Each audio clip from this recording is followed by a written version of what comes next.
क्योंकि उनका समाज जगा हुआ है, इसलिए वो सो रहे हैं और हमारा समाज सोया हुआ है, इसलिए आज हम जग रहे हैं। मैंने कहा 100 में 90 शोषित है, 90 ने ललकारा है, धन धरती और राजपाट पे 90 भाग हमारा है, दस्ता शासन 90 पे नहीं चलेगा, नहीं चलेगा। ऐसा लोगों की इतनी औकात नहीं कि वह इंसान को पैदा कर सके, लेकिन इंसान की इतनी औकात जरूर है कि वो हर चौराहे पर भगवान को पैदा कर दिया। सरकार ने 16 महीने जेल रखा, जिस भाई के ऊपर 3 बार हमला करा दिया, जिस भाई के ऊपर एक बार गोली चला दी गई, जो भाई मेरे से एक अपनी बहन से मिलने के लिए जाता है, पीड़ित परिवार से मिलने के लिए जाता है, उस भाई का परिवारी पुलिस अगवा कर देती है। भाई की ताकत को आपके सामने खोल करके कहना चाहता हूँ, और शख्सियत जिसे आंधी नहीं रोक सकती, जिसे तूफान नहीं रोक सकता, जिसे प्रलय नहीं रोक सकता, जिसे ब्रह्मास्त्र नहीं रोक सकता, उस भाई को इस देश में मर्यादी सरकार रोक नहीं सकती, रोक नहीं सकती। मैं ऐसे हीरो के चंद्रशेखर भाई के साथ में और सभी लोगों को जय भीम प्रणाम करते अपनी बात गणपति गुंगा में ये जो घर का मुखिया है गुंगा भैया है, गुंगा में रिश्तेदार सारे गुंगा भैया हैं, घर कन्या गुंगा में राजा बलिदान महाबला दानवीर थे वो राजा बलि, हम उनके वंशज हैं। राजा बलिदान महाबला कौन थे? इनको तो रक्षे माता माता चित्रा में राजा बलि लोग हैं, इसलिए बताना साथियों। बात में कहता हूँ वही लोग जिनको मैं चढ़ावा देना बंद कर दूं, वो लोग भूखों मरने लगेंगे। इसलिए सत्ता उनकी होती है तो हमारे यहाँ भाइयों के ऊपर पेशाब कर दिया जाता है। अगर सत्ता हमारी होती तो हमारे ऊपर पेशाब नहीं किया जाता, सत्ता हमारी होती तो हमारे यादव भाई का बाल नहीं किया जाता। मैं अपनी बातों को शुरू करूं उससे पहले मानवता का संदेश देने वाले, घर घर विज्ञान की अलग जगाने वाले, तर्क की विद्या देने वाले, विश्व के प्रथम वैज्ञानिक तथागत भगवान बुद्ध को मैं नमन करता हूं। मैं नमन करता हूं इस देश में अखंड भारत का निर्माण करने वाले, मौर्य वंश में जन्मे चंद्रगुप्त मौर्य के वंशज मौर्य सम्राट अशोक को मैं नमन करता हूं। इस देश में पाखंड को खंड खंड करने वाले संत कबीरदास जी, संत गुरु नानक जी, भगवान बिरसा मुंडा जी आदि तमाम निवासी महापुरुषों को नमन करता है।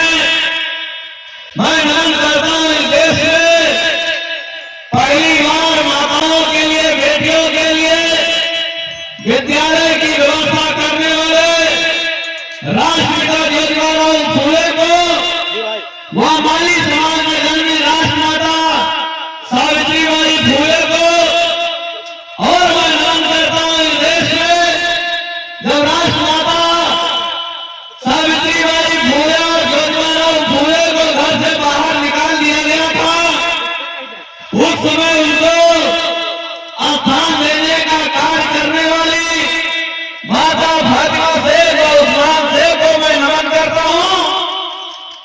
मैं नमन करता हूं इस देश में पूर्वी समाज में जन्मे और अक्षर के जय छत्रपति साहू जी महाराज को मैं नमन करता हूं। इस देश में गलरिया समाज में जन्मे पेरियार रामास्वामी नायकर को, जिन्होंने कहा कि भगवान की इतनी औकात नहीं कि वह इंसान को पैदा कर सके, लेकिन इंसान की इतनी औकात जरूर है कि वह हर चौराहे पर भगवान को पैदा कर दिया।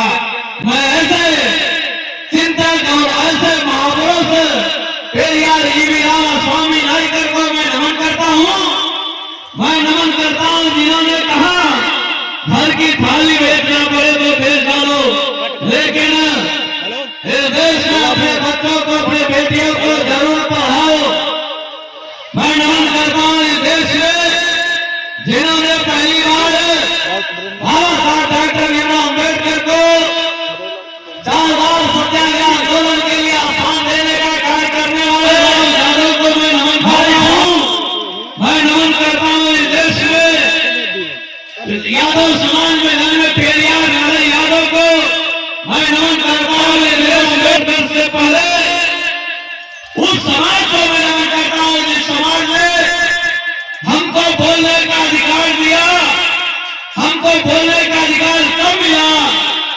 मुस्लिम समाज, पसमानदा समाज जब बाबा साहब डॉक्टर भीमराव अम्बेडकर को 92 की सीट से जिता करके संविधान सभा में भेज करके बाबा साहब डॉक्टर भीमराव अम्बेडकर के द्वारा एक सुसूचित और एक सुनहरा संविधान, जो विश्व का सबसे बड़ी लोकतांत्रिक पुस्तक भारतीय संविधान का रचना करने वाले बोधिसत्व बाबा साहब डॉक्टर भीमराव अम्बेडकर को मैं नमन करता हूँ। मैं नमन करता हूँ इस देश के बाबा साहब डॉक्टर भीमराव अम्बेडकर के बाद जिन्होंने कहा दो बातें हो मोटी मोटी, सबको शिक्षा सबको रोटी, परमा को मैं नमन करता हूँ।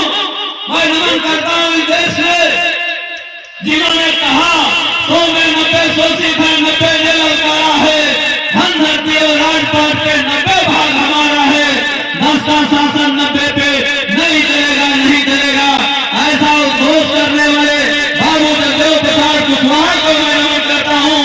मैं नमन करता हूँ इस देश में बाबू जगदेव प्रसाद कुशवाहा के साथ में कंधा से कंधा मिलाकर चलने का कार्य करने वाले शरद यादव, जननायक कर्पूरी ठाकुर, और इस देश में उस शख्सियत को मैं नमन करता हूँ जिस शख्सियत के बदौलत जो पासवान याद अपने आप को कहते हैं, जो अपने आप को गौतम जी कहते हैं, उस शख्सियत को एक नया जोर देने का कार्य करने वाले, जिनके बदौलत उत्तर प्रदेश में 4 बार बहन कुमारी मायावती की सरकार रही, लेकिन कुछ कारणों से जब बहन कुमारी मायावती जी और बहुजन समाज पार्टी अपने मिशन से भटक गई, जब धराशायी हो गई, और उस धराशायी से पहले अलग जगाने का कार्य करने वाले बहुजन नायक मानव कांशीराम साहब को नमन करता हूँ।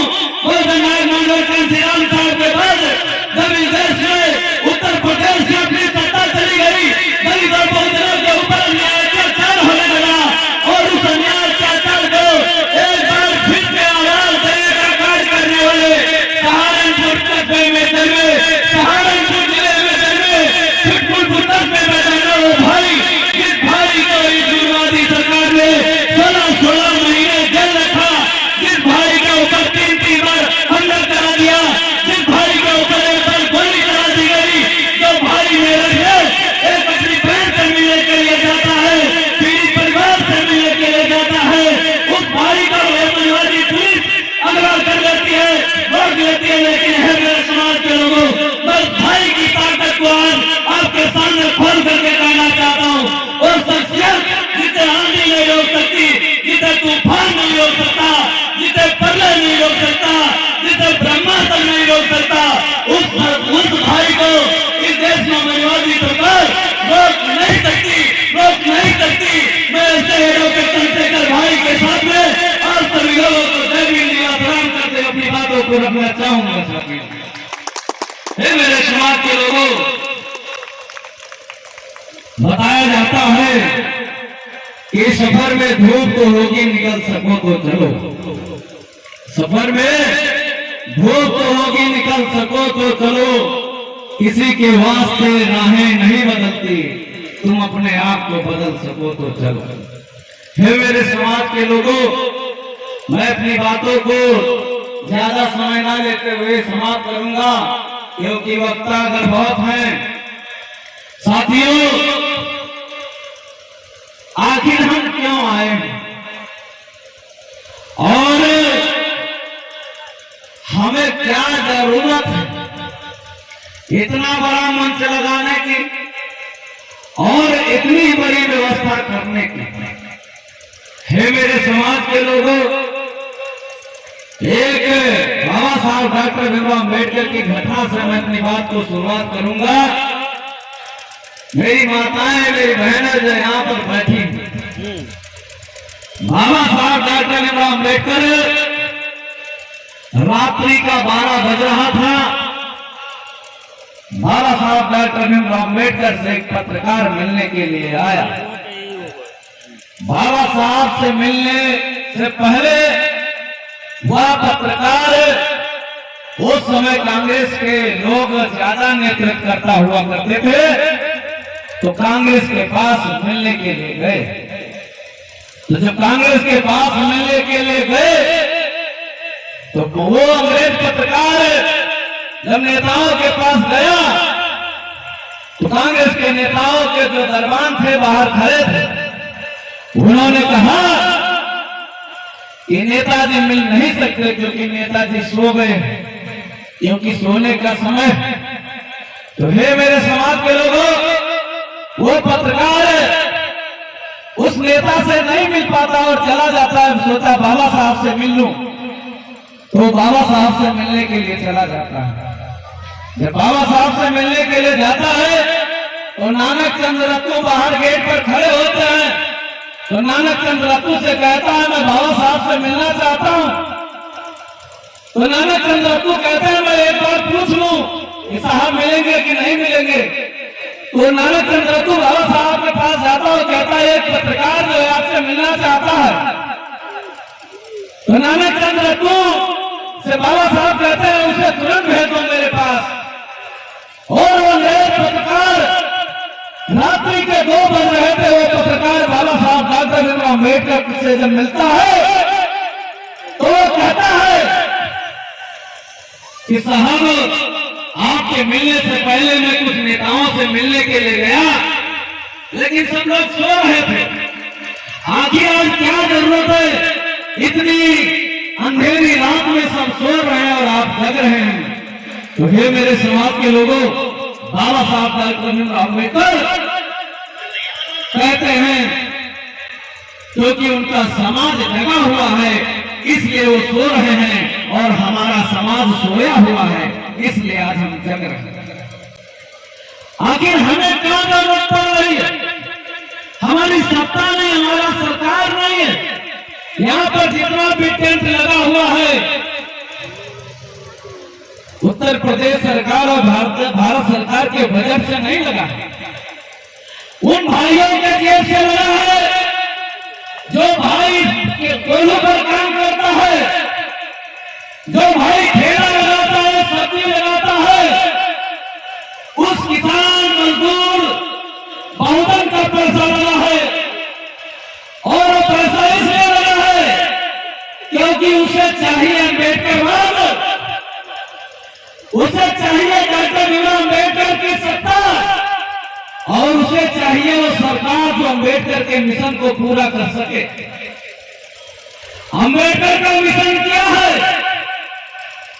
हे मेरे समाज के लोगों, बातें बहुत अधिक हैं, लेकिन एक चंद बात मैं आपसे बता करके विदाई लूंगा। साथियों, देश में ना जाने कितनी पार्टियां आती है, ना जाने कितनी पार्टियां चली जाती हैं। एक समय था कि जब बाबा साहब डॉक्टर भीमराव अम्बेडकर से पहले पेरियार ईवीरामा स्वामी नायकर जी अपनी पार्टी चलाया करते थे। पेरियार ईवीरामा स्वामी नायकर की पार्टी के बाद बाबा साहब डॉक्टर भीमराव अम्बेडकर ने अपनी पार्टी बनाई, जिस पार्टी का नाम था RPI, republican party of India. हे मेरे समाज के लोगों, रिपब्लिकन पार्टी ऑफ इंडिया कोई ऐरे गहरे नत्थू खैरे ने नहीं बनाया, उसका मसौदा कोई ऐरा गहरा नहीं बनाया था, उसका मसौदा उस शख्सियत ने बनाया था जिस शख्सियत का नाम था डॉक्टर भीमराव अम्बेडकर। 6 दिसंबर 1956 को बाबा साहब डॉक्टर भीमराव अम्बेडकर का परिनिर्वाण हो जाता है। बाबा साहब डॉक्टर भीमराव अम्बेडकर इस दुनिया में नहीं रहते, तब उस पार्टी का कार्य महाराष्ट्र के कुछ नेता लोग चलाना प्रारंभ कर देते। उस पार्टी को आगे बढ़ाने का कार्य महाराष्ट्र के कुछ नेता लोग आगे ले चलने का कार्य करते हैं। है मेरे समाज के लोगों, एक घटना घटती है, आप लोगों ने सुना होगा कि तथागत बुद्ध क्यों बन गए? क्योंकि उन्होंने एक इतिहास को देखा, एक मुनि को देखा, एक जर्जर व्यक्ति को देखा, बीमार व्यक्ति को देखा और एक साधु को देखा। आप लोगों ने सब लोगों ने ये सुना होगा। और इन 4 अवस्थाओं को देखने के बाद तथागत बुद्ध जो है अपने घर को छोड़ करके ज्ञान प्राप्त करने के लिए चले जाते हैं। इसी तरह से मानवर कांसीराम साहब जब छोटे थे, एक दिन की बात है कि मानवर कांसीराम साहब अपने पिताजी को भोजन देने के लिए जब जाते हैं तो एक दरबार में भोजन मानवर कांसीराम साहब के पिताजी बेगारी पर एक जो सेठ होता है, मारवाड़ी होता है, उसका पंखा डुला रहे होते हैं। तो भोजनलाल मानवर कांसीराम साहब ने कहा अपने पिताजी से कि पिताजी आपको पसीना निकल रहा है, ये मुझे बर्दाश्त नहीं है और आप बिना पैसे का पंखा डुला रहे हैं, ऐसा करिए आप जो है पंखा हवाना बंद कर दीजिए। तो मानवर कांसीराम साहब के पिताजी कहते हैं कि बेटा अगर मैं पंखा डुलाना बंद कर दूंगा तो सेठ कट जाएगा। और है मेरे समाज के लोगों, मानवर कांसीराम साहब के मन में वो बात खटकती रहती है, दूसरी बात खटकती रहती है। जब पुणे में मानवर कांसीराम साहब जब एक अनुसंधान में नौकरी कर रहे थे, उसके ट्रेनिंग में जब पुणे में जाते हैं तो पुणे में रात्रि की गलियों में उस समय मसाल हुआ करती थी, ये टाट नहीं होती थी, मसाल होता था। मसाल में जो है लाल दीपक जलाया जाता था, लाल दीपक जलाए कुछ महिलाएं जो है वो पुणे में शहर के किनारे खड़ी थी। तो मानवर कांसीराम साहब जाकर के उन महिलाओं से पूछते हैं आप रात्रि को क्यों खड़ी हैं? तो मानवर कांसीराम साहब से महिलाएं कहती हैं कि आपको नहीं पता कि मैं क्यों खड़ी होंगी, इतनी रात में एक मसाल लिए मैं भी किसी शख्सियत का इंतजार कर रही हूँ।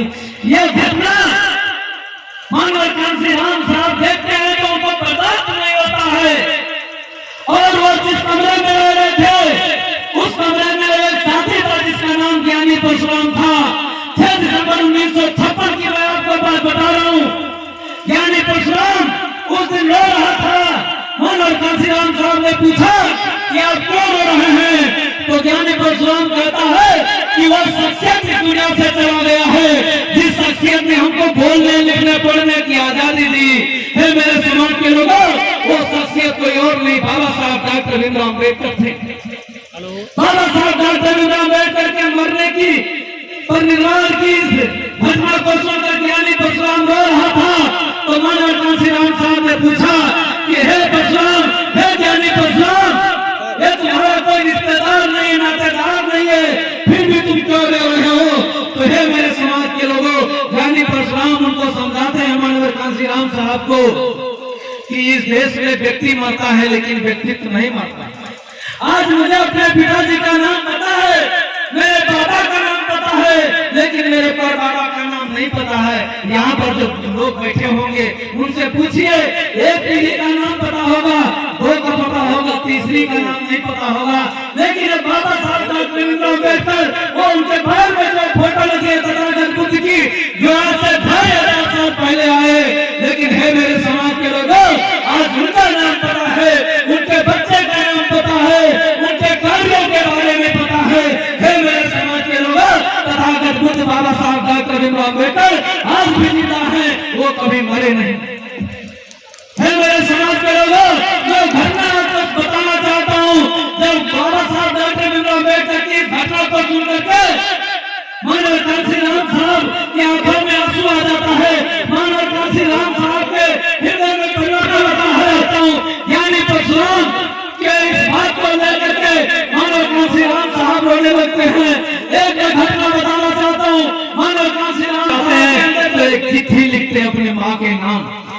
मानवर कांसीराम साहब अपने माँ के नाम एक चिट्ठी लिखते हैं और है मेरे समाज के लोगों, वो चिट्ठी में पढ़ करके मेरी आंखों से आंसू आ गए, क्योंकि इतनी भावुक घटना, वो शख्सियत जिस शख्सियत को आज हम भूल जाते हैं, वो भोजनलाल मानवर कांसीराम साहब एक चिट्ठी लिखते हैं अपनी माँ को और लिखते हैं कि हे माँ, वो कांसीराम साहब की शादी बालाचौर विधानसभा का जो प्रथम विधायक था इसी समाज से, उसकी पुत्री के साथ में मानवर कांसीराम साहब की शादी लगी थी। कोई गहरे गहरे के साथ मानवर कांसीराम साहब की शादी नहीं लगी थी। मानवर कांसीराम साहब एक चिट्ठी में लिखते हैं कि हे माँ, जो आपने मेरी सगाई लगाई है, दोबारा रहूंगा। अब मैं शादी नहीं करूंगा। मानवर कांसी राम साहब कहते हैं, हे मां, अब मैं कभी घर नहीं आऊंगा। सन 1992 की बात है। मानवर कांसी राम साहब का कार्यक्रम मानवर कांसी राम साहब के गांव के 10 किलोमीटर की दूरी पर लगा था। गांव पक्के 10 किलोमीटर की दूरी पर कार्यक्रम लगा था। सन 1992 की घटना है और मानवर कांसी राम साहब के पिताजी खत्म हो जाते हैं। लोगों को लगता है कि कांसी राम जो है गांव के 10 किलोमीटर की दूरी पर है, तो कम से कम कभी नहीं आया घर पर, तो शायद जो है आज आ जाएगा अपने पिताजी का अंतिम संस्कार कराने। लेकिन हे मेरे समाज के लोगों, शाम को 5 बजे तक उनके पिताजी का पार्थिव शरीर रखा रहा, लेकिन मानवर कांसी राम साहब अपने घर पर कभी नहीं गए। गांव गए लेकिन घर पर कभी नहीं गए। उन्होंने कहा कि हे मां, मेरे नाम से कोई संपत्ति मत रखना, और ना मैं कभी अपने घर नहीं आऊंगा, ना मैं कभी अपने नाम से संपत्ति रखूंगा। हे मेरे समाज के लोगों, इस बात को आप लोग सुन करके इसके बाद में भूल जाएं, ये मुझे अच्छा नहीं लगेगा। मानवर कांसी राम साहब जब खत्म हो जाते हैं, लेकिन जब मैं लखनऊ की उस गलियों में जाता हूँ और देखता हूँ गोमती नगर की उस गलियों को, जहां पर लिखा मिलता है मानवर कांसी राम साहब स्मारक स्थल। मानवर कांसी राम साहब की मां कहा करती थी, बेटा कम से कम तू शादी कर ले, तेरा कोई वंशावली नहीं होगी, तेरी कोई औलाद नहीं होगी, तो तेरा नाम कौन लेकर के आगे बढ़ेगा। आज वो मानवर कांसी राम साहब का नाम लेने के लिए आज सीतापुर उत्तर प्रदेश पूरा उमड़ गया है, और ये मानवर कांसी राम साहब की हम औलाद है। मानवर कांसी राम साहब को हमें बताना चाहते हैं, मानवर कांसी राम साहब के पास एक गज जमीन नहीं थी उनके पास, लेकिन उन्होंने समाज के लिए किया। तो आज हर जिले में कांसी राम शहरी आवास होता है, कांसी राम गरीब आवास होता है, कांसी राम स्मारक स्थल होता है, तो कहीं कांसी राम विश्वविद्यालय बना हुआ होता है। फिर मेरे समाज के लोगों, व्यक्ति मरता है लेकिन व्यक्ति तो नहीं मरता है।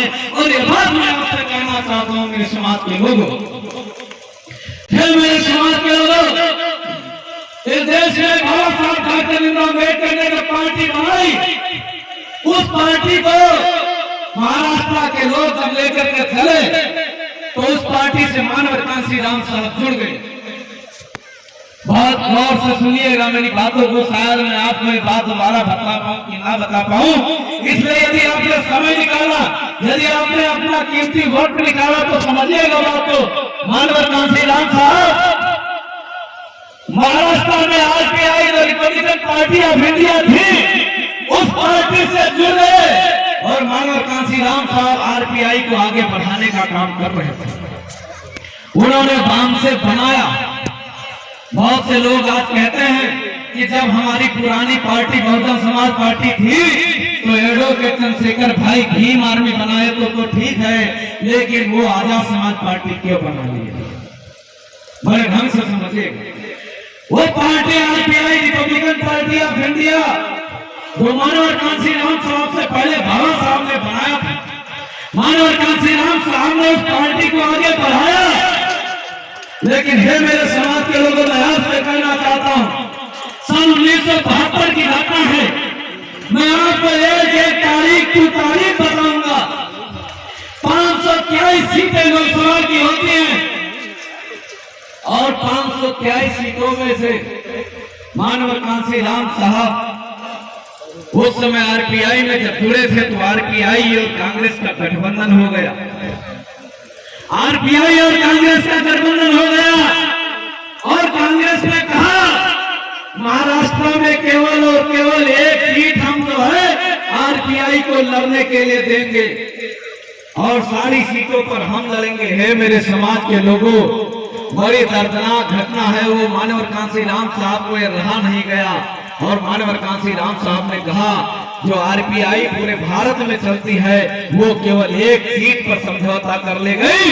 ये बात मानवर कांसी राम साहब को हजम नहीं हुई, और 14 अप्रैल सन 1984 को मानवर कांसी राम साहब बहुजन समाज पार्टी की स्थापना कर लेते। अब मैं आपसे कहना चाहता हूं मेरे समाज के लोगों, यदि बाबा साहब डॉक्टर भीमराव अम्बेडकर के सच्चे अनुयायी बाबा मानव कांशीराम साहब थे, तो उनको केवल बाबा साहब डॉक्टर भीमराव अम्बेडकर की पार्टी लेकर के चलना चाहिए था, बहुजन समाज पार्टी नहीं बनाना चाहिए था। मेरे समाज के लोगों, लेकिन मानव कांशीराम साहब को लगा कि आरपीआई में ऐसा जंग लग चुका है जिस जंग को हम कभी खत्म नहीं कर सकते, इसलिए उन्होंने बहुजन समाज पार्टी की स्थापना की। हे मेरे भाइयों, मैं आपसे कहना चाहता हूं 21 जुलाई 2015 को जब भीम आर्मी भारत एकता मिशन बनाई गई और भीम आर्मी भारत एकता मिशन जब बनाई गई तो भीम आर्मी पाठशालाएं चलने लगी, संघर्ष होने लगा, आवाज चंद्रशेखर भाई बहुजनों की बन करके आए, लेकिन हमारा सहारा कोई नहीं बना।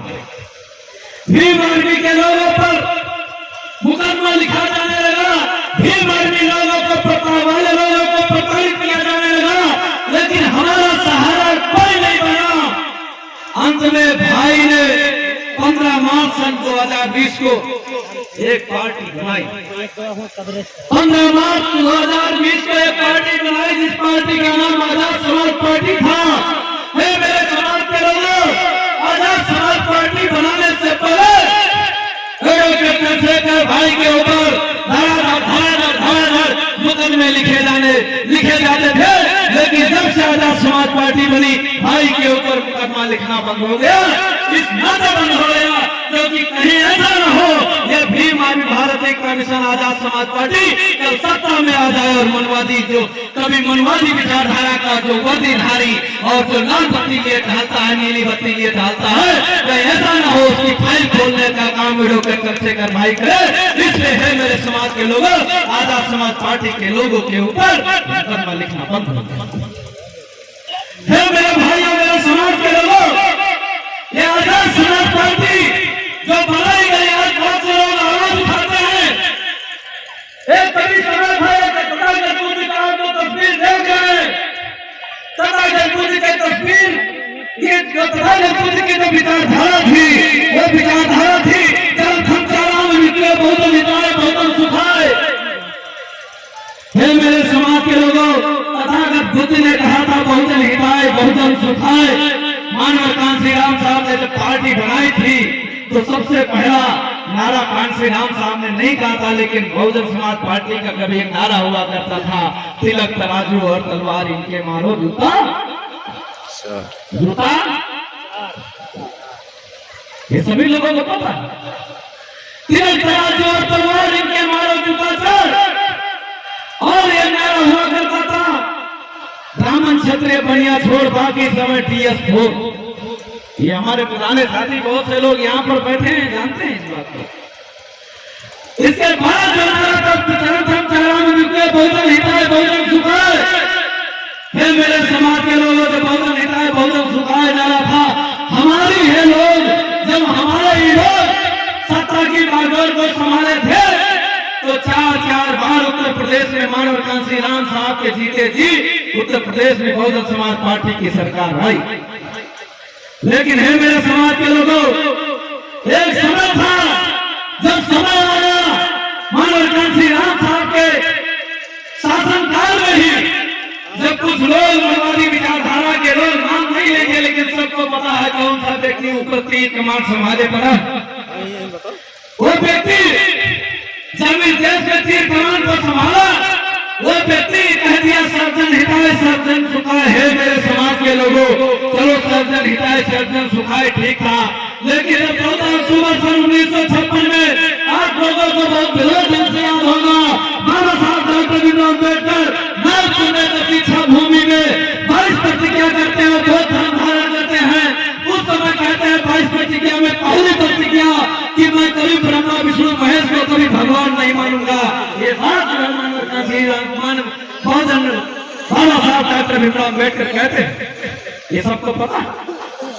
बाबा साहब कहते हैं कि मैं ब्रह्मा विष्णु महेश को कभी भगवान नहीं मानूंगा, और बाबा साहब डॉक्टर भीमराव अम्बेडकर के मिशन पर चलने वाली पार्टी जब कहती हाथी नहीं गड़े से विष्णु महेश है, तो मैं कैसे विश्वास करूं कि वो पार्टी जो है बाबा साहब डॉक्टर भीमराव अम्बेडकर के मिशन पर काम कर रही है।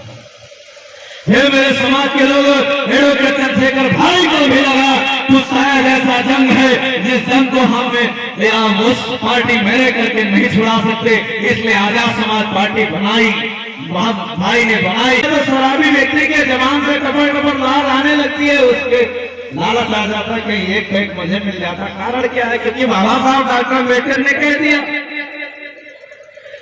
कि शिक्षा शेरने का बाद उसे जो पिएगा वो नहालेगा। हमारा समाज में शाम को 55 वाली 5 बजे पीता, 2 घंटे खूबता हड़ता है। बाबा साहब ने कहा था शिक्षा भी हो सकता है, हमारा समाज का व्यक्ति 5 बजे 55 वाली पीता और दहाड़ने के पीछे वजह भी है। मेरे समाज के लोगों जब मैं पढ़ता था तो हमारे विद्यालय में पढ़ाया जाता था अनार के दाने लाल लाल आम खाए घूरे लाल, आम खाए मिठू लाल। हमारे पिताजी से पढ़ते थे तो प्राइमरी विद्यालय में पढ़ाया जाता था अनार के दाने लाल लाल आम खाए मिठू लाल। अर्थात जो पिताजी ने पढ़ा वही में पढ़ा। हमारा जो लड़का है वो भी जाता है विद्यालय में, पढ़ता अनार के दाने लाल लाल आम खाए मिठू लाल। आज भी हमारे विद्यालय में एक बार एकल भी बाल नहीं आया है। हमारा लड़का जब जाता है तो छोटा से अनार बड़ा से आम पढ़ता, उनका लड़का जब जाता है तो बड़े बड़े विद्यालय में पढ़ लेता है और जाता है वहां पर how are you, I am fine thanks and you पढ़ता है, वेरी गुड मॉर्निंग। मैं कहना क्या है? और फिर जब सर्वे होता है तो कहा जाता है कि प्राइमरी विद्यालय में बच्चे पढ़ने नहीं जाते, 27,000 विद्यालय बंद कर दो। हे मेरे समाज के लोगों, 27,000 विद्यालय बंद कर दिया जाएगा, लेकिन मैं आपसे कहना चाहता हूं यही चौराहा होगा या कहीं आसपास जो बड़ा चौराहा होगा उस चौराहे पर जब आप जाएंगे तो एक मधुशाला की शराब की दुकान होगी, मधुशाला की शराब की दुकान होगी।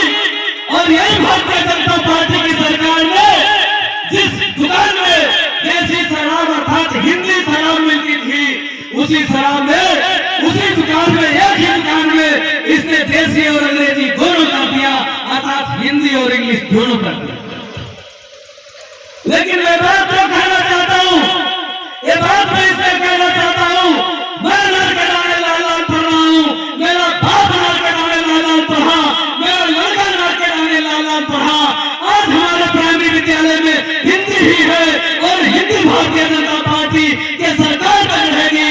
मेरे समाज के लोगों, वो भारतीय जनता पार्टी की सरकार जिस सरकार ने मधुशाला की दुकान पर अंग्रेजी और हिंदी कर दिया, वो सरकार के लोग और उस नीति के लोगों ने आज भी हमारी प्राइमरी विद्यालय में हिंदी और इंग्लिश का सिलेबस नहीं कर पाए। क्यों करेंगे हमारे लिए अंग्रेजी का सिलेबस? उनको नहीं पता है कि कल इंद्रजीत अम्बेडकर हो जाएगा, डॉक्टर कुलदीप भार्गव हो जाएगा, जो भारतीय जनता पार्टी की पोल खोल के रख देगा।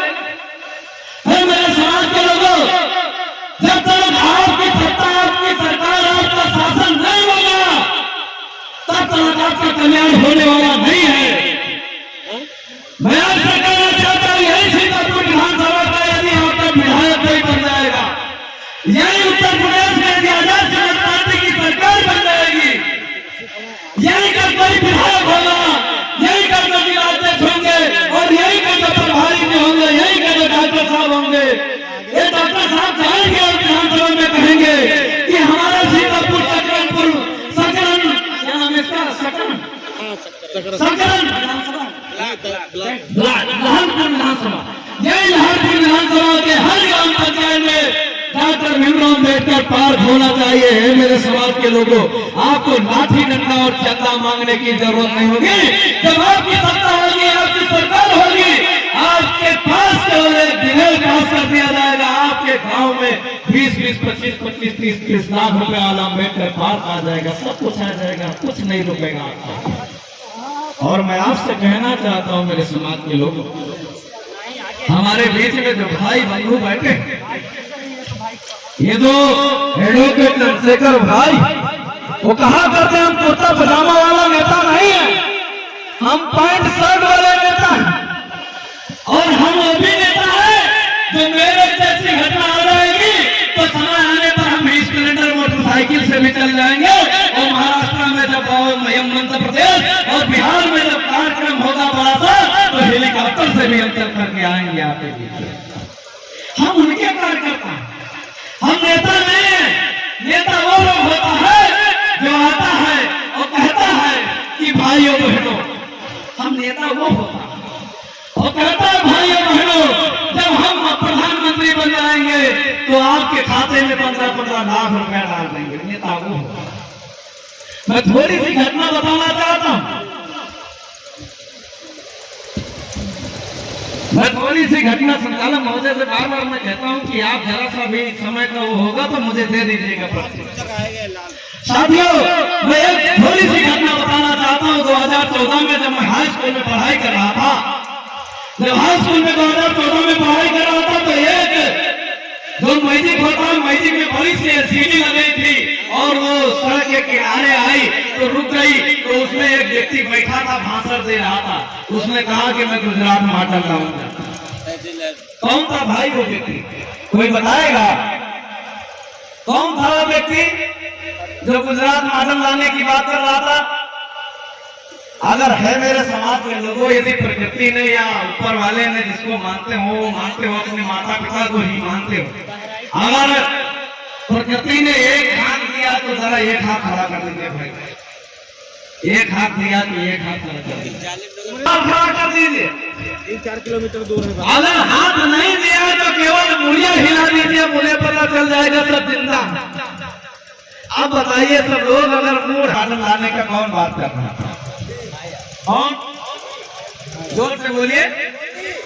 यानी अभी हमको नहीं सुनाई दिया तो वीडियो में कौन सुनाई देगा? अभी कोई कह देगा मोदी कहाँ गए, राहुल गांधी देता।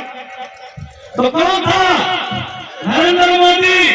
गर्व से कहिए जब इस मंच पे आइए तो नरेंद्र मोदी था। वो व्यक्ति कहा कि है मेरे समाज के लोगों, जब मेरी सरकार आ जाएगी तो मैं 15-15 लाख रुपए खाते में डालूंगा। अरे मेरे समाज के लोगों, मैं वहां पर खड़ा था, मैंने सुना कि 15-15 लाख रुपया खाते में आया तो मैं वहां पर तुरंत खड़ा होकर के गणित लगाने लगा और गणित में मैंने लगाया कि हे भाई 15-15 लाख रुपया एक एक खाते में आएगा तो हे मेरे समाज के लोगों, मैं 5 घर का सदस्य हूँ। मेरे माता पिता 2 और 3 भाई, कुल मिला के 5 लोग हो गया। तो मैंने जोड़ा कि 15-25 कितना 75 लाख हमारे खाते में आ जाएगा। हमने सोचा पिताजी खेत बेच डालेंगे, घर बेच डालेंगे, हम बेच डालेंगे, फिर भी 75 लाख नहीं आएगा। और हाई दादा देखा मोदी जो है 75 लाख रुपया देने की बात कर रहा है। लाओ अब की बात जो है इधर का बटेंगे, इधर खिसका दिया। खिसकाया नहीं, लेकिन मैं कहना चाहता हूँ एक मोबाइल और दिखा। ये मोबाइल जो आपके सामने है, आप लोगों में बहुत से ऐसे लोग होंगे जो नरेंद्र मोदी का दिया हुआ मोबाइल पाए होंगे। योगी ने मोबाइल दिया था, बहुत से लोगों ने पाया होगा। कोई पाया? आशा, एनम और जो बच्चे हाई स्कूल इंटर के बाद बीए में एडमिशन लिए, क्योंकि वो व्यक्ति कहा ही था जब हमारा भाई इंटर के बाद जब 12वीं करेगा तो लैपटॉप में स्मार्टफोन लेंगे। तो हमारे जो भाई इंटर के बाद 12 किए होंगे तो पाए होंगे। तो वो स्मार्टफोन जो है वो जब मैं पाया, मेरे भाई साहब पाए, तो मैंने सोचा कि इसमें योगी मोदी है, लाओ मैं इसको हटा दूं, क्योंकि एलसीडी पर वही पहले आ जाता है। तो हमने सोचा कि हमारा एडवोकेट चंद्रशेखर भाई ने कहा हम उसको लगाएंगे। पहुंच रहे हैं 10 मिनट। मेरे समाज के लोगों, हमने उस योगी मोदी को उस डिस्प्ले से हटा दिया और फिर मैंने एडवोकेट चंद्रशेखर भाई और पीले रतन जी का फोटो लगाया और फोटो लगा करके रख दिया। और 2 घंटे बाद जो है स्विच ऑफ खोल करके जैसे ऑन किया, भाई पीले रतन जी चंद्रशेखर जी गायब हो गए, फिर मोदी आ गया। बात समझ में? फिर मोदी आ गया। एडवोकेट चंद्रशेखर भाई जहां जाते हैं वहां कहते हैं और हर व्यक्ति से वहां खड़ा करके पूछवाते हैं ईवीएम मशीन से वोट पड़े कि बैलेट पेपर से। तो मैं अगर आपसे पूछूं ईवीएम से वोट पड़े कि बैलेट पेपर से, बैलेट पेपर वाले हाथ खड़ा करें। अच्छा देखा तो भाई बैलेट पेपर वाले हाथ खड़ा करें ना, चलो रखो। अब जरा ईवीएम वाले हाथ खड़ा कर दे। तो मैं कहना क्या चाहता, ये मोबाइल है, मोबाइल में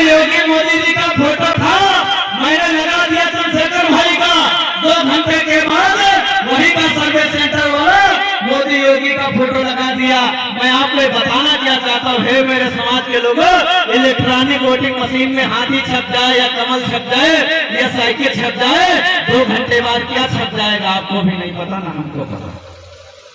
हाँ तो 2 घंटे बाद क्या छप जाए हमको भी नहीं पता। अरे एक समय था जो चंद्रमा पर एक चंद्रयान नाम का मशीन गया, तो लोगों को यहाँ नासा में बैठे लोगों को पता चला कि वहाँ मशीन कुछ गड़बड़ हो गई। 3,84,000 किलोमीटर दूर चंद्रमा था, वहाँ मशीन जब गया तो नासा में वैज्ञानिकों ने कहा वहाँ मशीन गड़बड़ हो गया। हे मेरे समाज के लोगों, यहाँ पर बैठा व्यक्ति उस मशीन को सही कर दिया। 3,84,000 किलोमीटर की दूरी पर मशीन को सही कर दिया। तो तुम्हारे पास पीठासीन अधिकारी ईवीएम ज्यादा से ज्यादा 20 फुट पर होता है, तुम्हारा केतली वाला निशान कब कमल फूल बन जाए पता भी नहीं। तो मैंने कहा कि मैंने वोट नहीं दिया, लेकिन जब बक्सा खुला तो जीता। लेकिन मैं कहा ये बात क्यों बता रहा हूँ, क्योंकि भाई ने कहा मैं नेता वो नहीं हूँ, मैं नेता पैंट शर्ट वाला हूँ, और मैं नेता वो हूँ जो मेरठ की घटना पे स्प्लेंडर गाड़ी पर भी बैठ करके चला जाऊंगा। तो मैं ये बात इसलिए कह रहा हूँ मेरे समाज के लोगों, वो व्यक्ति कहा 15-15 लाख रुपया खाते में आएगा, मैं खुश हो गया। कुछ देर बाद और सुना तो उसने कहा हे मेरे समाज के लोगों, 2 करोड़ नौकरी हर साल दूंगा। हमने सोचा कि अब की बार हाई स्कूल है, अगली बार इंटर हो जाएगा, और जैसे मैं इंटर पास करूंगा, ये मेरे समाज के लोगों, मैं नौकरी वाला हो जाऊंगा। मुझे बड़ा खुशी हुआ। और उसी समय उसने अपने मुंह से ये बात कह दिया, हे भाइयों, हे किसान मजदूर भाइयों, ये तो व्यक्ति हवाई चप्पल से करता है, इसको हम कहाँ चलाएंगे, कहाँ चलाएंगे? हवाई जहाज में उड़ाएंगे। हवाई चप्पल वाला व्यक्ति हवाई जहाज में उड़ेगा। हमारा सीना और गदगद हो गया। फिर इसने कहा हे मेरे किसान भाइयों, किसान मजदूर का जब सरकार सत्ता आएगा तो ये किसान की आय दुगनी हो जाएगी। हम बड़ा खुश हो गए, पिताजी बड़ा खुश हो गए। मेरे भाइयों, मेरे समाज के लोगों में समझिएगा बात को, मैं कहना क्या,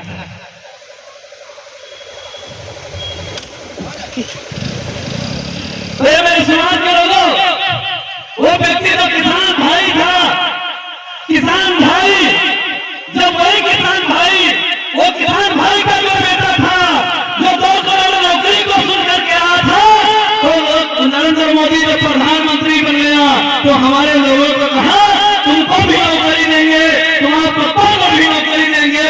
उस नौकरी रात को 8 घंटे वाली होगी, सुबह सुबह डंडा लेकर के जाओगे और खेत में साड़ बचाने का काम करोगे। हम भी बचाते हैं, पप्पा भी बचाते। ये मेरे समाज के लोगों, हमने नेता वो हो, हम लोग समाज सेवक, वही समाज है मेरे समाज के लोगों, वही व्यक्ति जो कहा 2 करोड़ रोजगार देंगे, जब समय आया तो कहा कि आत्मनिर्भर बनो, पकौड़ा बनो। उसी का स्टेटमेंट है, मैंने अपने पास से तो नहीं कहा। और वही व्यक्ति जो कहा था किसानों की आय दुगनी कर दूंगा, है मेरे समाज के लोगों, मैं आपसे कहना चाहता हूँ, जो पिपरमिंट का तेल 2,000 रुपए में बिकता था, वो पिपरमिंट का तेल 800-900 रुपए में बिकने लगा। बताइए आय दुगनी हो गई कि नहीं हो गई? आय दुगनी हो गई। ये मोबाइल है, मोबाइल जो है, मोबाइल आप खरीदने जाते हो तो व्यक्ति से कहते हो मोबाइल कितने का दोगे, कहते हो कि नहीं कहते? ये तो मेरे पास पेन है, पेन जब खरीदने जाते हो तो दुकानदार से कहते हो भाई साहब पेन कितने का दोगे? ये तो पटका है, खरीदने को जाते हो तो कहते हो ये पटका कितने का दोगे? इससे है मेरे समाज के लोगों, ये बात पता चलता है कि सामान का रेट वो तय करता है जिसका सामान, जिसका वस्तु होता है। हे मेरे समाज के लोगों, यही किसान भाई तो हमारे बीच में है। जब किसान भाई यूरिया खाद खरीदने के लिए जाता है, बीज खरीदने के लिए जाता है, तो उस दुकानदार से पूछता है भाई साहब बीज कितने का दोगे, यूरिया कितने का दोगे? हे मेरे समाज के लोगों, जब बीज यूरिया खरीद करके धान फसल पैदा करता है, जब खरीदने के लिए जाता है तो पूछता है कितने का दोगे, लेकिन जब धान तैयार हो जाता है और धान बेचने को जाता है तब क्या कहता है, जरा बताओ क्या कहता है? कहता है भाई साहब धान कितने का लोगे? कहता है कि नहीं? मतलब जब तुम्हारा सामान था तभी तुम मालिक, और जब हमारा सामान हो गया तभी तुम मालिक। किसानों के हित में कब काम करेंगे? और वही किसान आंदोलन, वही किसान भाई जब सड़कों पर उतरेगा, जब संसद पर उतरेगा, तो उसी किसान के आंखों में आंसू डालने के लिए, उसी किसान भाई के आंखों के लिए अश्रु को फेंक दिया जाता है। उसी किसान, जब वही किसान जंतर मंतर पे न जा पाए, इसमें कीड़े लगा दी जाती है, बैरिकेडिंग लगा दिया जाता है। यहाँ तक कि वही किसान भाई जब नदीपुर में आंदोलन करता है तो पूरे मन से कहता हूँ, अनिल मिश्रा हो, तेली मिश्रा जैसे लोगों की गाली किसान भाइयों के साथ में दुराचार करने का काम करते हैं। किसान भाई हमारा जो है खुश हो गया था उस समय। है मेरे समाज के लोगों, मैं कभी गाया था एक पंक्ति कि जो एगो गाय वाला है, एगो चाय वाला है, 32 में ही चौकीदार की चाय वाला है। एगो चाय वाला है, एगो गाय वाला है, 29 में चौकीदार अब की जाय वाला है। लाऊंगा नकारा धन ऐसा तुम बताए थे, 0 रुपए का खाता तुम खुलाए थे, सहारे में मैं बैठा हूँ 15 लाख रुपए के, ये जुमले बाज बाबा तुम जुमला क्यों बताए थे? हे मेरे समाज के लोगों, यही हमारी माताएं बहनें बैठी, ये जो हमारे बीच में जो हमारे पास तो शायद होगा, ये जो हमारी माताएं बहनें बैठी 200, 300, 500 रुपया जोड़ करके जो फूस होता है, घर का छप्पर होता है, उसके कन्नी में लगा देती थी कि नाती आएगा, दामाद आएगा तो पता नहीं पति देव दे या ना दे। जब नाती आएगा तो नाती जब जाने लगेगा तो कहेंगे भैया लो पान खाए लियो, जो उसके लिए रखे रहते थे। माताएं हमारी जो है रख लेती थी ऐसा पैसा, और फिर एक दिन जो है पति जी ने पूछा कि 200-500 रुपए हो तो हमें दे दो, तो उन्होंने कहा हमारे पास कहाँ रुपया है, जो है देखे नहीं, रुपये जो खत्म हो गए हमारे पास। अरे मेरे समाज के लोगों, यही चौकीदार जो एक दिन रात्रि में 12 बजे कहता है कि आज से जो है नोटबंदी लागू, 500 रुपया बंद। अब हमारी अम्मा लोग जो 500 का नोट रखाए रहे, अंदर रखे रहे, अब बैंक जाए ना सकते हैं और दूसरे से भगाए ना सकते हैं, 500 रुपया बंद। तो हमारी माताएं जी कहीं पति देव से कि शायद 2500 रुपया हमारे पास रखा रहा है, यदि का नहीं और चले जाओ बैंक भजा लो, तो अम्मा कहे, पति देव कहे कि तुम हमसे होशियारी करती, कल मांगे तो भाग रहा नहीं हो, आज पैसा बंद हो गया तो निकल। ये नालायक सरकार ने हमारी माताओं बहनों का भी तोड़ फोड़ दिया। ये मेरे समाज के लोगों में ये बात क्यों कहना चाहता, हमने कहा, अब अंतिम बात मैं बता रहा हूँ साथियों, आज आखिर हम क्यों आए, आज आखिर हम क्यों आए? एक समय हुआ करता था मेरे समाज के लोगों, हमारे बीच में आते थे, हमारे बीच में सर आपका क्या नाम बोले? कमाल भाई। कमाल भाई हमारे बीच में कमाल भाई हैं, इनसे पूछिए 50 बीघे की कमाल भाई की जमीन है और सुरेश पासवान जी की जमीन 100 बीघे की है, और मैं आपके सामने जो खड़ा हुआ हूँ, मेरे पास कुछ नहीं है। इसी तरह से वो व्यक्ति कहा था, मैं तो फकीर हूँ, मेरा क्या, मैं झोला उठा के चल पड़ूंगा। मैं बात कहना क्या क्यों चाहता हूँ समझिए जरा सा, मेरे पास कुछ नहीं है, खेती भी नहीं है, अरे कुछ और नहीं है, ये 50 बीघा का जमींदार है, ये 100 बीघा का जमींदार है। मैं आपसे कहना चाहता हूँ मेरे समाज के लोगों, 100 बीघे की खेती करेंगे तो 1 लाख रुपया 1 साल में लगा देंगे कि नहीं लगाएंगे? 50 बीघे की खेती करेंगे तो 50,000 1 साल में लगा देंगे। हे मेरे समाज के लोगों, 50 बीघे की 1 प्लॉट, 1 गाता संख्या, तो 1 खिलौनी की 10 खिलौनी, 1 खिलौनी। 100 बीघे की 1 प्लॉट तो 1 गाता संख्या, तो बताइए कितनी खिलौनी? हे मेरे समाज के लोगों, 1 खिलौनी। हे मेरे भाइयों, ये तो आपके सामने कमाल जी बैठे, 50,000 की खेती करेंगे तो 23% गवर्नमेंट टैक्स ले लेगी। इसलिए मैं आपसे कहना चाहता हूँ, अगर 23% गवर्नमेंट ने इससे टैक्स ले लिया कमाल भाई से, तो 10,000 रुपया टैक्स ले लिया। 1 लाख रुपए भाई खेती करेंगे तो 1 लाख रुपए की खेती में से भाई से 20,000 23,000 रुपए टैक्स ले लेगी सरकार। और हे मेरे समाज के लोगों, मेरे पास खेती नहीं है, और जब खेती नहीं है तो खेतवे नहीं है, और खेतवे नहीं है तो खिलौने नहीं है, और खिलौने नहीं है तो खाद मैं क्यों खरीदूंगा, और जब खेती में पैसा ही नहीं लगाऊंगा तो सरकार मुझसे टैक्स नहीं लेगी। मैं बात समझिएगा मैं क्यों कह रहा हूँ। ये भाई सुरेश पासवान जी जो बैठे हैं 1 लाख रुपया लगाएंगे तो 20,000 गवर्नमेंट टैक्स ले लेगी पेट्रोल डीजल के रूप में, और ये भाई जो 50,000 की खेती करेंगे तो 10,000 टैक्स ले लेगी। हे मेरे समाज के लोगों, एक खिलौनी है तो सम्मान निधि के रूप में इनको कितना मिलेगा बताइए। 1 साल में 6,000। सरकार ने इनसे कितना लिया था?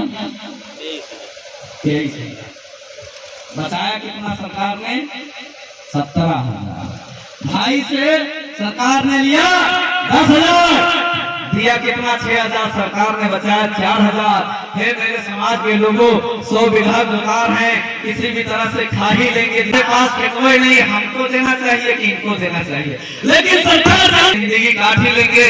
अरे हमारे है कि निजी जो खड़ा है नालायक, इसके पास कुछ है ही नहीं, खेती नहीं करेगा तो टैक्स किया जाएगा तो हम सम्मान निधि नहीं देंगे। अच्छा, किसानों के हित में सरकार नहीं है, हमारे लोग जानते हैं। हमारे लोग कहते हैं एक व्यक्ति है कहा मेरी माँ जब भोजन बनाती थी तो आंखों से आंसू आ जाते थे, इन माताओं के आंसू को मैं नहीं देख सकता, इसलिए मेरी माताओं मैं आपके लिए उज्ज्वला गैस सिलेंडर लेकर के आऊंगा, लेकिन गैस सिलेंडर का नियम होगा 300 रुपया गैस सिलेंडर 900 रुपए में मिलेगा। 300 रुपए का गैस सिलेंडर 900 रुपए में 1,000 में हो गया। फिर मेरा समाज के लोगों जब 1,000 रुपया मैं देता हूँ और उससे जमा कराता हूँ और वो कहता है जाओ तुम्हारे पास 500 रुपया सब्सिडी वापस आएगा। हे मेरे समाज के लोगों 200 रुपया सब्सिडी आएगा, 250 रुपया सब्सिडी आएगा। ये बात मैं बहुत अंदर की बता रहा हूँ। ये हमारे बीच में कमाल जी बैठे हुए हैं, कमाल जी गैस लेने जाएंगे 1,000 जमा करेंगे, और जब 1,000 जमा करेंगे तो कहेगा जाओ 500 रुपया सिक्योरिटी मिलेगा। सुरेश पासवान जी जाएंगे 1,000 जमा करेंगे, 500 रुपया बताएगा जाओ सिक्योरिटी मिलेगा।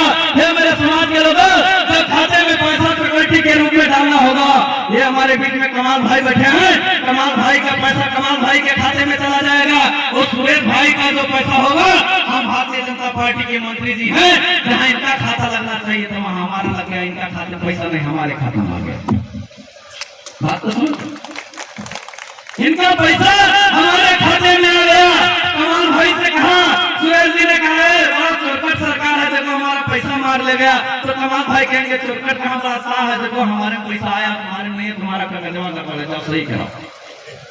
सुरेश पासवान जी केवाईसी कराएंगे, ये कराएंगे वो कराएंगे। फिर मेरे समाज के लोग अगर तुमको 500 रुपया वापस ही करना है तो 500 रुपया हमसे क्यों लेते हो? 500 में सिलेंडर दे दो। बात तो समझ रहे, जब तुमको वापस ही करना है तो मुझसे क्यों लेते हो? 500 में सिलेंडर ले लो। समय आता दीपावली में कहा जाता था गैस सिलेंडर फ्री। फिर मेरे समाज के लोगों जब फ्री कर देता है तो फिर कहता है 1,000 जमा करो, चालान कटाओ, इसके बाद में मिलेगा। क्या हमारे लोग, अंत में मैं यही कहना चाहूंगा मेरे भाइयों कि भीख मांग कर खाने वाले हमको ज्ञान बताते हैं। ये बहुजन समाज व्यक्ति दानी हुआ करता था, तभी जब आपके हाथों में कलावा बांधा जाता है तो कहा जाता है राजा बलि दानवेंद्र महाबला, दानवेंद्र महाबला, दानवीर थे वो राजा बलि, हम उनके वंशज हैं। राजा बलि दानवेंद्र महाबला कौन थे? इनको तो रक्षे मातल मातल चित्रा समय राजा बलि जो दानवीर था उसको मैं गुलाम बनाया था, उसी तरह से मैं आपको गुलाम बना रहा हूँ।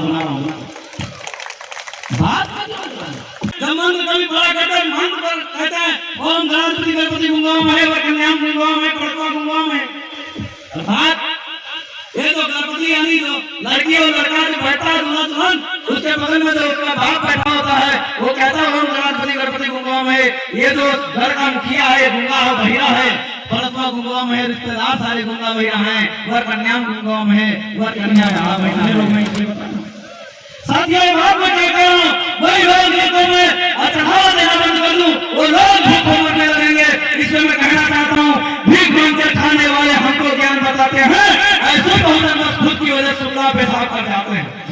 हमारी ही कमी थी कि हमारे लोग जो ज्ञान नहीं करते हैं, अनेकों भागों में बटे होते हैं, जिसमें सत्ता उनकी होती है तो हमारे यहाँ भाइयों के ऊपर पेशाब कर दिया जाता है। अगर सत्ता हमारी होती तो हमारे ऊपर पेशाब नहीं किया जाता, सत्ता हमारी होती तो हमारे यादव भाई का बाल नहीं किया जाता, अगर सत्ता हमारी होती तो यही बात हमारी बहन जो नेता जो बहन कर लिया गया था, उन पर नहीं अरेस्ट किया जाता। हमारी सत्ता होती तो मध्य प्रदेश में भाई की छुट्टियां उठा दी गई, नहीं उठाई जाती। इसलिए मैं कहना चाहता हूँ, भीख मांगकर खाने वाले हमको ज्ञान बताते हैं, ऐसे बहुजन बस खुद की वजह से शुक्ला पेशाब कर जाते हैं। चलकर आए मोदी एशिया से धन धरती से लूट लिया, सिंधु हड़प्पा मोहन जैसी सभ्यता का कूच किया। बोले थे कि आर्य हम, बोले थे कि आर्य हम, ब्रह्मा ने हमको जन्म दिया, मुंह में दम हमारा है, पैरों से तुमको जन्म दिया। मेरे समाज के लोगों, व्यक्ति कहा करता था, मैं मुझ से पैदा हुआ हूँ और तुम पैरों से पैदा हुए हो। इसलिए कहता हूँ मैं, बोले थे कि आर्य ब्रह्मा ने हमको जन्म दिया, मुंह में दम हमारा है, पैरों से तुमको जन्म दिया। हे मेरे समाज के लोगों, 33 करोड़ भगवान बनाकर स्वर्ग नरक का भय दिया। अरे कहाँ मर गया तो भगवान ने हरी झाड़ू बांध दिया। उन पेशवाओं ने जब हमारे कमर में झाड़ू बांध दिया था, गले में हड्डी बांध दिया था, तब भगवान कहाँ मर गया था? ये भगवान समय निकल के उस पत्थर से तोड़ दिया गया और कहा, पंडित, यदि जितना बड़ा तू मेरे लिए है, उतना बड़ा ये समाज भी मेरे लिए है, उतना बड़ा पासवान भी मेरे लिए है। इसलिए मैं आपसे कहता हूँ, 33 करोड़ भगवान बनाकर स्वर्ग नरक का भय दिया। कहाँ मर गया था? भगवान ने भारी झाड़ू बांध दिया। तब कहते थे, सोचो तुम अपने को आर्य बताते थे, इतना नीचे गिर गए तुम, स्तन पर टैक्स लगाते थे। तब कहा गया था राजपुताना, जब मुगलों घर प्यार रचाया था, जो दाग मेहमान बाई का ससुराल बनाया था। मस्जिद की जब बात करे तो हिंदू हमें बनाते हो, मंदिर में जब मैं जाऊँ तो दलित समझ के भगाते हो। माना कि मैं हिंदू हूँ, क्या सूत्र के घर पे खाओगे? सुयोग मिलेगा और तुम्हें क्या घर की बिटिया ब्याहोगे? क्या घर की बिटिया ब्याहोगे? हे मेरे समाज के लोगों, मैं बातें बहुत हो गई, इन्हीं सब बातों के साथ मैं अपनी बातों को विराम देता हूँ। आप लोगों ने हमको बहुत धैर्यपूर्वक सुना,